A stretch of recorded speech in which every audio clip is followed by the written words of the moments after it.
7 অক্টোবৰ তাৰিখে আমি অসম আৰক্ষীৰ বিভিন্ন পৰ্যায়ৰ 5,000 আৰু নতুন পদ নিযুক্তিৰ বাবে মুকলি কৰি দিম। নমস্কাৰ বন্ধু বান্ধৱীসকল, আপোনালোক সকলোকে মোৰ চেনেলৰ অন্য এটা ভিডিঅ'লৈ স্বাগতম জনাইছোঁ।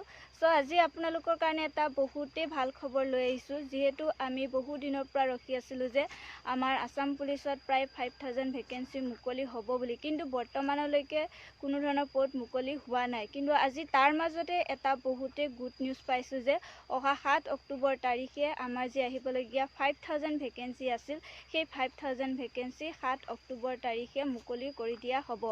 আৰু এই কথা আজি আমাৰ মুখ্যমন্ত্ৰী ছাৰে নিজে ঘোষণা কৰিছে। যিহেতু আজি দেৰগাঁৱত পাছিং আউট পেৰাডে আছিলে আৰু তাত আমাৰ মুখ্যমন্ত্ৰী ছাৰো উপস্থিত আছে আৰু তাত উপস্থিত থাকি তেখেতে ঘোষণা কৰিছে যে অহা 7 অক্টোবৰ তাৰিখে আমাৰ যি আসাম পুলিচৰ 5,000 মুকলি কৰা হ'ব, সেই পদখিনি 7 অক্টোবৰ তাৰিখে মুকলি কৰি দিয়া হ'ব বুলি তেখেতে ঘোষণা কৰিছে। আমাৰ মুখ্যমন্ত্ৰী ছাৰে কি বুলি ঘোষণা কৰিছে সেই নিউজটো মই লগাই দিছোঁ, আপোনালোকে এবাৰ নিউজটো চাই লওক।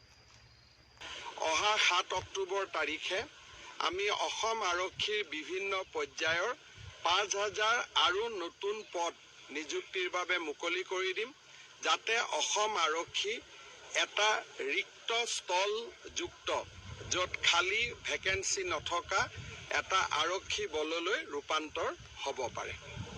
হ'ব। আপোনালোকে আমাৰ মুখ্যমন্ত্ৰী ছাৰৰ মন্তব্য শুনি গমেই পাইছে যে সঁচাকৈয়ে অহা 7 অক্টোবৰ তাৰিখে এই 5,000 ভেকেঞ্চি মুকলি কৰি দিয়া হ'ব। এইটো কোনো ধৰণৰ ফেক নিউজ নহয়, অলপ আগতে আমাৰ মুখ্যমন্ত্ৰী ছাৰে ঘোষণা কৰা নিউজ হয়। এইটোৱে আছিল আজি গুড নিউজটো। আপোনালোকে যদি ভিডিঅ'টো চাই ভাল পালে তেন্তে লাইক, কমেণ্ট, শ্বেয়াৰ, ছাবস্ক্ৰাইব কৰি দিব। আজি ভিডিঅ'টোৰ পৰা এনেদৰে বিদায় লৈছোঁ। অন্য এটা ভিডিঅ'ৰ সৈতে আপোনালোকৰ লগত পুনৰ লগ হ'ম। তেতিয়ালৈকে আজিলৈ বাই বাই।